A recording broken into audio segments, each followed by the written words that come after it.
Nobody ever remembers my last name. It's so hard. Solway. Just remember shit out of luck way. That's how you remember it. That's how you remember it. Happy Thanksgiving, everybody. I hope everybody had a good holiday. Hope you had a good time with your friends and family. Get you some good food. Had some good times.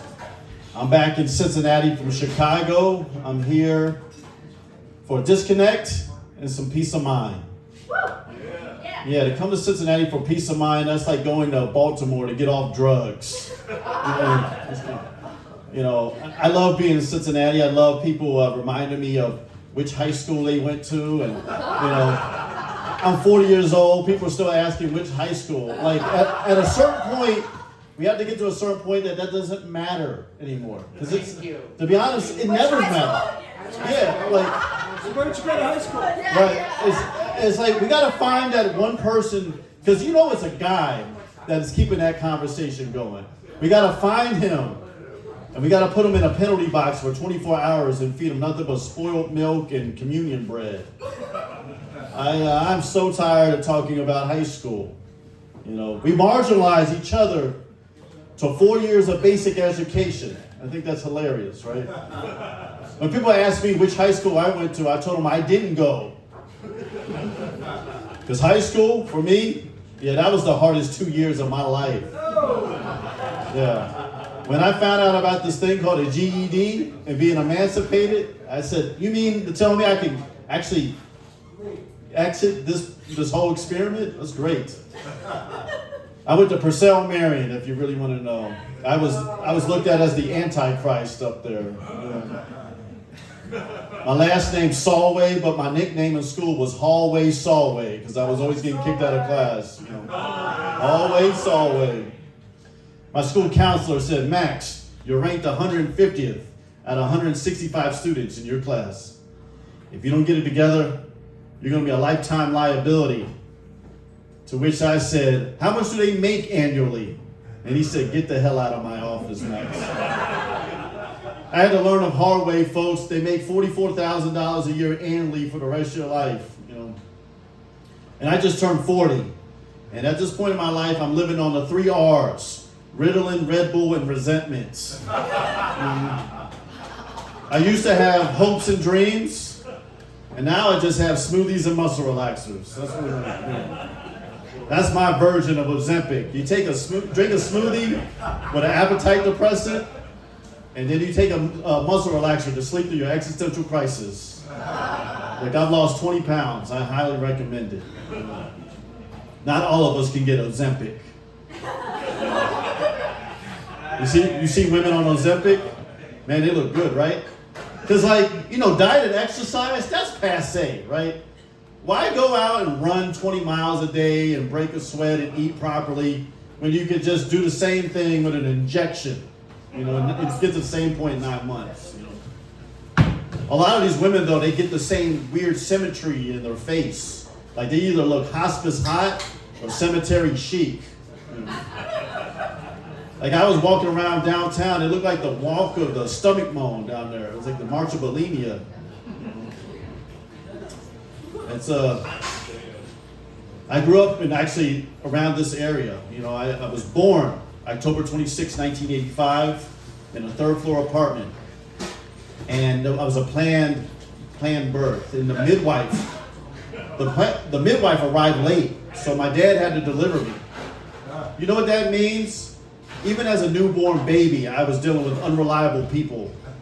You know, I came into this world wide-eyed and unimpressed. I didn't cry. And 40 years later, I feel the same way. Only I'm crying more as an adult than I am as a baby.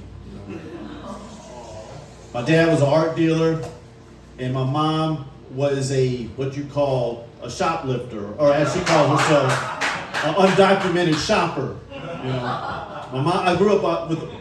I was raised by a criminal mastermind.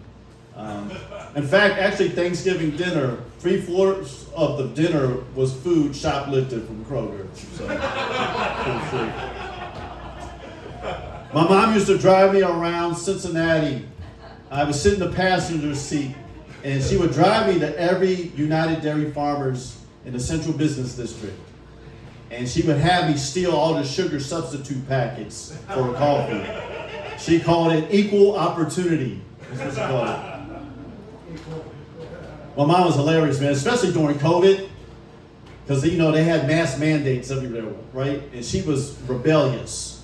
Anytime an employee at Walmart told her to put a mask on, she said that was 3 less items that Walmart had. She wasn't selling necessities either. She was selling like stuffed salmon and candles and Christmas lights, So I'm proud to have a clean record. The only thing I ever did in my lifetime is I tried to steal a copy of E.T. from the video store when I was 5 years old.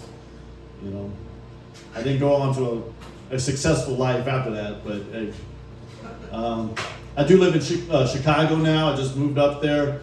I moved to the area. Thank you so much. I moved to this place called East Rogers Park. It is the wokest place on the planet. If you ever never been there, it's like Wakanda for white liberal women. That's really what it is. Actually, at late night, you can hear a woman whisper outrage at 3 o'clock in the morning. Like, it's the only place you'll see like a raccoon eating gluten-free pizza while wearing a t-shirt that says, "Keep your laws off my body," in an alley. It's true.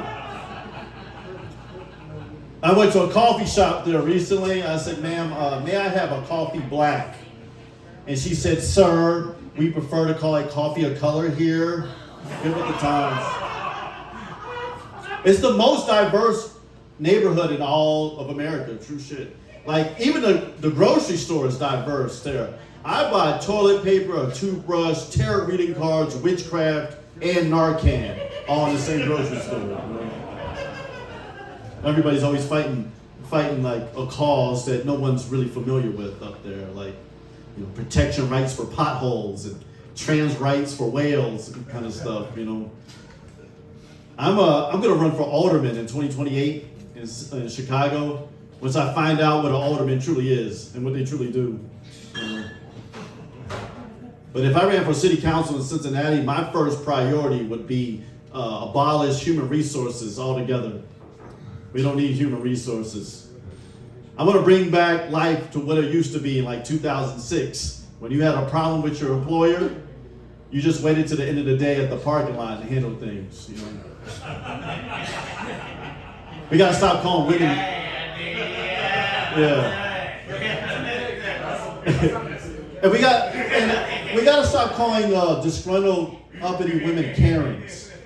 It's really disrespectful to women named Karen, right? You know what they really are? They're Phyllis's. Because everybody I met, Phyllis, 9 out of 10 times, they are the workplace snitch. I used to work at a cafeteria at a private school. I worked with a woman named Phyllis. She was that mean old lady that lives in your nightmares. Like she's the type of lady that has like a pet vulture named Henry or Albert. I'm going to refund the police too. We need the police too. But we need to defund crossing guards. We don't need any more crossing guards. We have enough right. I'm at the point where it's called natural selection. Kids need to learn how to walk across the street without a parent. I'm making some lifestyle changes in my life. I've gone cold turkey on watching porn altogether. I'm 3 hours cold turkey. Yeah, I'm 3 hours cold turkey. I had to watch Bonnie Blue versus 1,000 Men. I had to watch that, just for research. What's that? Oh man, it was another party that I was not invited to. I had fear of missing out, and I was disgusted at the same time too. This woman was covered in so much semen, she looked like the conveyor belt at the Krispy Kreme factory. I can't believe that was somebody's daughter. I mean, in terms of women, she's like in that Casey Anthony meets Honey Boo Boo character. I mean, she is like... I knew I was watching a lot of porn because I started watching it for like interior design ideas. Like, I didn't really care about the gangbang. I really cared about where they got the granite countertop and the Corinthian leather couch and You know, where did they get that Egyptian tapestry from? That's when you know you're watching too much porn. I don't even like porn really because I don't like watching people that are both in physical and financial better shape than me. Like, they came out of porn with two guys or have been applying for jobs on Indeed with an inhaler in their hand. I could watch that all day. Asthmatic sex, that's what I would like to talk about. Anybody else out here struggling to find a job? Man, it's tough out here. I gave up. Yeah.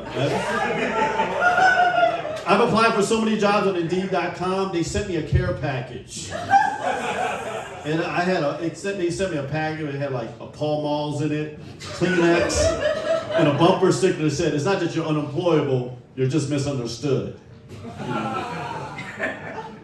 Because now we're battling AI.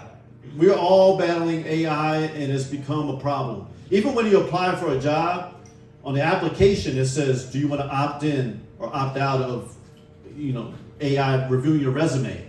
As if you have really a choice in the matter. Because you say no, the AI is going to do it anyway. So I've been using ChatGPT to update my resume. So I'm trying to use AI to out AI. And it's still not working out in my favor. I'm about 3 weeks away from like working at Mark's Bagels in Blue Ash and inadvertently fulfilling some kind of Jewish prophecy. It's true, it's bad. Because I went, what I love about ChatGPT, I got some laughs, thanks. I love how ChatGPT, it helps you with like your euphemistic language. Because like my whole resume is just one big gray area. It is really one big lie. Because I don't have a college degree, but between you and I have a bachelor's of communications. Let them figure out I'm full of shit. Right? And no, I'm not the fry guy. I'm the sous chef of oil-based culinary preparation. That's what I put on there. Whatever I have to do to get the job. I mean, I know it's so difficult out here because I went to Honey Baked Ham in Kenwood Mall for lunch, and I was rang up by 2 Muslims. That's what I knew was really difficult out here. I've had a lot of rejection letters. I've had more rejections than the Kembe Mutombo. And, okay, wow, that's a basketball reference. I got that one. Okay, good. It just didn't hit. Yeah. Don't tell sports jokes to music. I've had I know. I forget on that. You guys remember your first job? Yeah. Baskin Robbins. I worked at the National Underground Railroad Freedom Center when it first opened up as a custodian. Yeah, it was quite an experience. Never did I think in my life would I have a supervisor say, hey Max, when you get a chance, I need you to mop and vacuum the slave quarters. I had to take a PTO day just out of white guilt. It's true, it was bad. It's been a downshift since then, to be honest. I went on to community college. Anybody else go to Cincinnati State here? Yeah. Cincinnati, yeah. One semester. Cincinnati State is really what it is. It's 13th grade. It's really not college. It's most people go there. They go for a class. They go to the cafeteria, and then they get in their car and they go home. That's really what it is. I went there for an associate's degree in journalism, which was a big mistake, And I was distracted there too because I didn't really go to the classes. I just went there just so I could see single-parent moms breastfeed in the computer lab around 3 o'clock in the afternoon. Because I didn't have school pride, I wanted to be a Louisville Cardinal, right? I wanted to be a UC Bearcats. I wanted to be a Fighting Irish. At Cincinnati State, we were fighting evictions. That's what we were. We didn't have a spirit room. We had a lactation room, and it was right next to the cafeteria. What is their mascot? What was their mascot? Oh, somebody asking for money right now. I I am on a humanitarian project, which is why I'm back in town. This is all fun and games. I'm working on a project that's going to benefit everybody in this room. I'm looking out for your best interests. For the last couple weeks, I've been working endlessly and tirelessly to try to bring COVID back. So I've been doing all the necessary steps to bring COVID back. I've been coughing in public. I've been not washing my hands. I was walking around earlier up in Hamilton just with a runny nose. I just paid 10 homeless people $10 each to cough on tourists. I want to bring COVID back. It's got to be better this time, because I really want a stimulus check and I want to go back home. And during that time, when COVID was prevalent, that was the best time of my life. It really was. Because I was a full-time Uber Eats DoorDash driver. And I was making more money than a thoracic surgeon. It's true. I did 10 trips over to Winton Terrace here, and DoorDash gave me an NAACP award. I hung that up next to my GED certificate and my National Failure Society plaque right above my bed frame. I loved it, man. At that time, it was we were looked at as essential workers, right? If you worked at a grocery store or you were a delivery driver, you were looked at as an essential worker, an important figure in society. They treated me like I was a prisoner of war that just got back from his second term in Iraq. They're like, you see that man in his 2002 Toyota Corolla with bad brakes? Yeah, he's a first responder to bring your Jersey Mikes on time. Anybody else ever seen the movie Flight with Denzel Washington, where he's an alcoholic cokehead pilot, but he's also a hero because he lands a whole plane upside down and saves a whole flight full of passengers? Well, that's me of DoorDash. Yes, I have a blood alcohol level of 0.16, which is twice the legal limit. And yes, I've hit every fifth mailbox in Indian Hill. But I also have a 90% rating, so not all heroes wear capes. I should have a DUI, but hell, that's called sacrifice the game. I'm gonna leave on that note, guys. Thank you so much for listening to me. Thank you, Andy. Thank you, Hoffner. God bless everybody. Tell us who you are. Max, tell us who you are. I am Maxwell Solway. Follow me on at Maxwell Solway Comedy on Instagram or Maxwell Solway. I had to get 2 accounts because I got hacked by some Nigerians. So, if I ask for $350, I really actually need it now. So, all right, guys, thank you so much. Nice set, man. All right, thank you so much.